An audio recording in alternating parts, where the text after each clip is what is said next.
নির্বাচন তো মানে একেবারে করা নাচ্ছে, এখন শুধু ভোটের অপেক্ষা। অবিশ্বাস, অনাস্থা, ভোট পাহারা দেওয়া, এইগুলি কেন আসবে? এই কথাগুলো কেন আসবে এই মুহূর্তে? না, এগুলো মুদ্রা দোষ।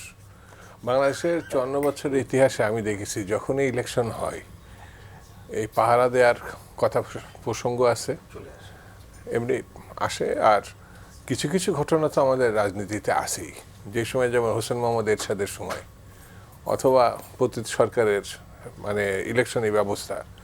তো কিছু কিছু ঘটনা যে একেবারে নেই তা না, আছে। আর আপনি হঠাৎ করে এই কি বলে এটাকে 16-17 বছরে আপনি 18 বছরের বিষয়টা চেঞ্জ হয়ে গেছে, একেবারেই খোলা মনে দিল খোলাভাবে ভদ্র এবং দায়িত্বশীল হয়ে গেছে, এটা ভাবার কোনো কারণ নেই।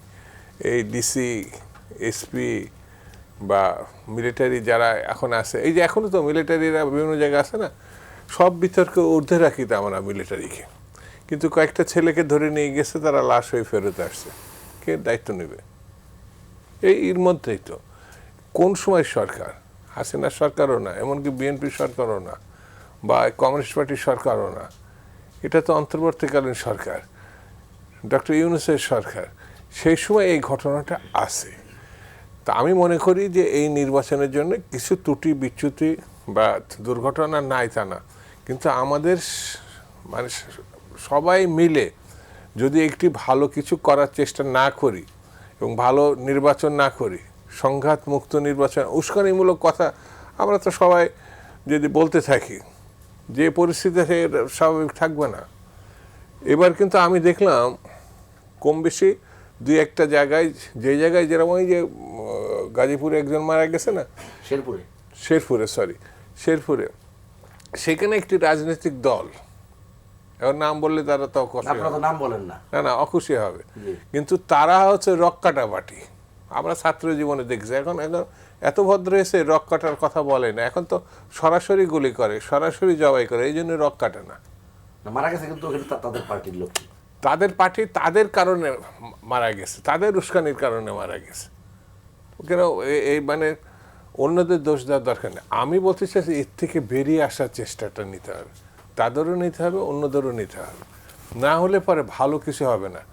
এখন যে অবস্থাটা যাচ্ছে, এই যে এই সরকারি আমাদের মধ্যে এক ধরনের আলোচনা হলো যে সরকারের পক্ষ থেকে মব সাংস্কৃতিক সাপোর্ট করা হয়েছে, উৎসাহিত করা হয়েছে। এখন আমরা তার বিপক্ষে অবস্থান করলে আমরা সন্ত্রাসী হয়ে যাব, কারণ ঠেকাতে হবে না। সেই জন্য আমার কাছে মনে হয়েছে আর খুব বেশি সময় নাই। আমরা যে বাংলাদেশ চাই, যে নির্বাচন চাই, আমার বিবেচনায় সেটা স্বপ্নের নির্বাচন। মানে এত ঘটনার পরে এটা যদি আমরা ব্যবহার করতে ব্যর্থ হই, তাহলে পরে আগামী দিনে যে পরিস্থিতির মুখোমুখি আমরা হব, কে সরকার আসবে না, সেটা ভোটের মধ্যে দিয়ে নির্ধারণ করি না কেন। আমি যেমন একটা পার্টি করে, আমার দলের অধিকাংশ মানুষ না, সারা দেশবাসী আমার মনে করে এবার বিএনপি ভালো করবে। বিএনপি ভালো ভোটের মধ্যে দিয়ে যদি হয় আরও ভালো, আছে না? কিন্তু জোর জুলুম, সংঘাত, ভোটাররা ভোট কেন্দ্রে যেতে পারলো না, তাহলে অতীতের সঙ্গে বর্তমানে ভিন্নতা থাকলো না। সেই জন্য এটা করতে হবে। আর এই পাহারার কথা বললেন না, খারাপ উদ্দেশ্য দুটো হয়। ভালো উদ্দেশ্যে যদি আপনি পাহারা দিয়ে বাসায় পৌঁছায় দেন, এটা তো ভালো উদ্দেশ্য। আর পাহারা দিয়ে ডাকাতি করেন, দুটোই পাহারা, তাহলে খারাপ।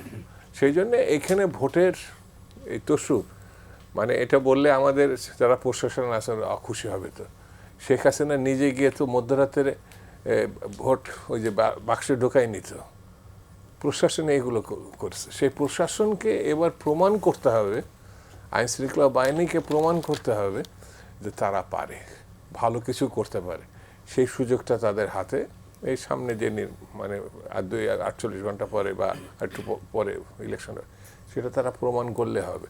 আর আমি ব্যক্তিগতভাবে আমরা একটা ছাত্র জীবন থেকে, সেই মুক্তিযুদ্ধের সময় থেকে পরিণত একটা জায়গায় আসছি।